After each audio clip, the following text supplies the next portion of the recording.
Bienvenue si vous nous rejoignez sur BFM d'ici pour votre émission. Comme chaque jour, c'est votre emploi chaque mercredi. Alors on va commencer comme d'habitude avec le chiffre du jour.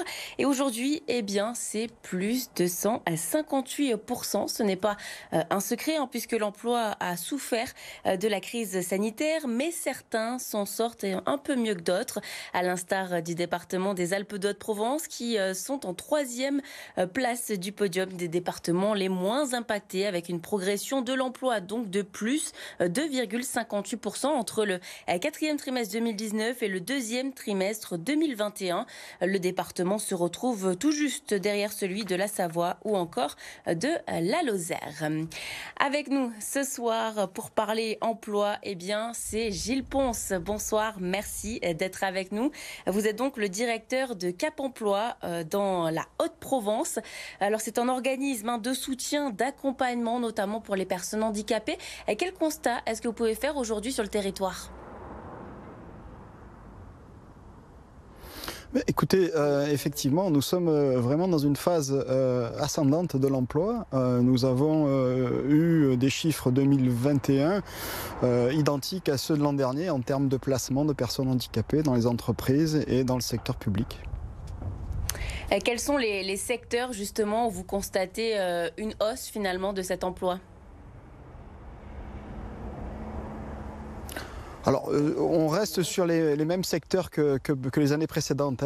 Notre activité n'a pas du tout été impactée par la crise en 2020-2021, la crise sanitaire. Donc, nous restons actifs dans le placement, dans le secteur du commerce, de la grande distribution, dans le secteur tertiaire. Tout ce qui est les métiers du secrétariat embauchent beaucoup. Les métiers de la comptabilité embauchent beaucoup de personnes reconnues travailleurs handicapés. Donc, ce sont vraiment des métiers cibles pour le reclassement des personnes qui ont eu des soucis de santé et qui sont en phase de rétablissement. Ensuite, nous avons par contre des secteurs où les employeurs nous sollicitent et nous manquons de main-d'œuvre. Donc le secteur industriel, de la production, agroalimentaire, que ce soit aussi le secteur du bâtiment, mais nous ne sommes pas trop des organismes pourvoyeurs de main-d'œuvre dans le bâtiment. Ce sont plutôt des personnes qui sortent du bâtiment avec des problèmes de santé. Et le transport aussi, on entend beaucoup parler de pénurie de main-d'œuvre dans ces secteurs, hôtellerie, restauration, bien entendu, même si il semblerait que ça se porte pas trop mal dans les Alpes-de-Provence et dans les Hautes-Alpes, le secteur de la saisonnalité. Alors comment ça se passe lorsqu'une personne se tourne vers vous ? Est-ce que vous regardez justement les besoins du territoire pour trouver peut-être une formation adaptée pour l'orienter au mieux ? Bien sûr, ce qui se passe depuis 3-4 ans, il y a un gros travail, un gros investissement de fait par l'État et le Pôle emploi sur la formation, un gros investissement de fait sur le développement des compétences des demandeurs d'emploi. Et donc au niveau départemental, l'ensemble des acteurs du service public de l'emploi, le Pôle emploi, la région, la mission locale, le Cap emploi travaillent sur l'élaboration de catalogues de formation à destination des demandeurs d'emploi et reconnus travailleurs handicapés bien sûr, en ce qui nous concerne. Mais voilà, nous travaillons ensemble à développer des catalogues pour répondre aux besoins des entreprises. Et actuellement, nous travaillons aussi directement avec les entreprises in situ pour former des demandeurs d'emploi en vue de signer un contrat juste à l'issue de la formation. Donc ce sont des formations très professionnelles, très professionnalisantes de 3 mois maximum et avec directement un contrat de travail à la clé. Je pense à l'industrie cosmétique, senteur, saveur, qui est très opérationnelle sur ce type de process de recrutement avec le Pôle emploi. Et quel est le profil finalement des personnes qui se tournent vers vous ? Est-ce qu'il y a beaucoup de personnes qui sont en reconversion par exemple ? Alors, en ce qui concerne le Cap emploi, bien sûr, notre public est exclusivement réservé,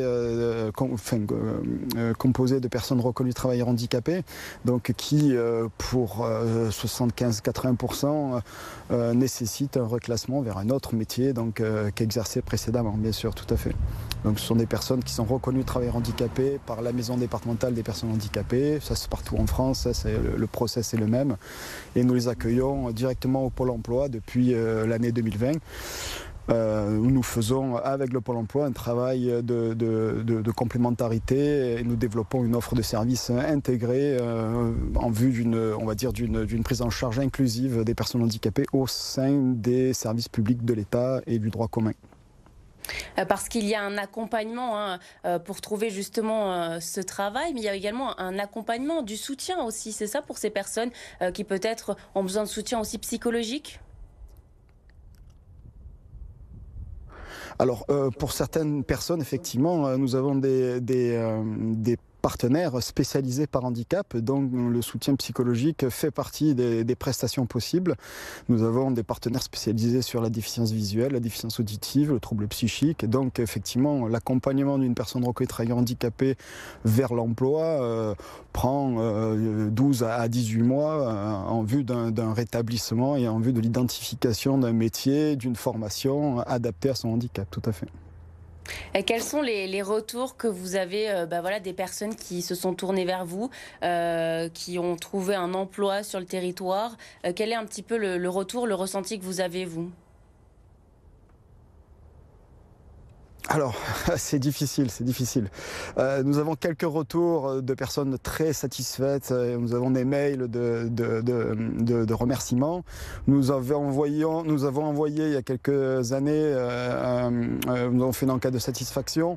Mais bon là, c'était très intéressant. On est à plus de 80% de taux de satisfaction.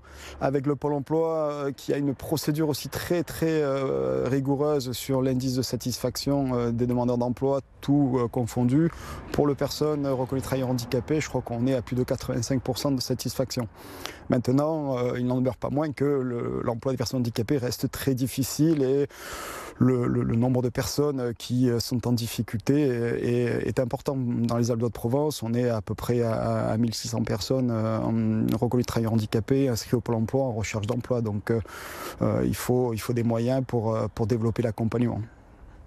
Et quel est le lien que vous à leurs besoins.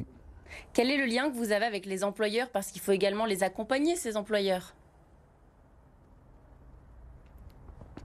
Tout à fait. Quand un employeur recrute une personne qui est travailleur handicapé, pour 80% des situations, il ne nécessite pas d'aménagement de poste. Pour les 20% restants, effectivement, nous sommes spécialisés dans l'aménagement et l'adaptation des situations de travail au handicap. Et donc, nous accompagnons les chefs d'entreprise, les artisans, puisque dans les Alpes-de-Provence, c'est majorité constituée d'artisans et de petites entreprises, pour aménager les situations de travail. Donc, prise en charge par l'AGFI, en ce qui concerne les artisans et le secteur privé, prise en charge par le FIPHFP en ce qui concerne le secteur public qui recrute aussi pas mal de personnes reconnues travailleurs handicapés. Gilles Pons, il nous reste quelques secondes. Quels sont les objectifs là, pour les prochains mois? Avec le monde économique. Depuis c'est 20 ans que je travaille sur l'accompagnement des personnes handicapées vers l'emploi et donc ça a toujours été développer au maximum l'emploi des personnes handicapées. Donc là, nous sommes sur des objectifs de 800 personnes qui sortiraient de l'inscription du statut de demandeur d'emploi. Donc vous voyez qu'on est en étroite collaboration avec le Pôle emploi sur cet objectif et c'est l'objectif annuel que l'on s'est fixé. Merci beaucoup. Des entrées en formation, sans parler des entrées en prestations et des bilans de compétences ou des bilans médicaux qu'on peut réaliser. Merci beaucoup en tout cas à Gilles Pons d'avoir été avec nous ce soir. Et c'est déjà la fin de cette émission consacrée à C'est votre emploi. Rendez-vous à présent la semaine prochaine pour un nouveau numéro.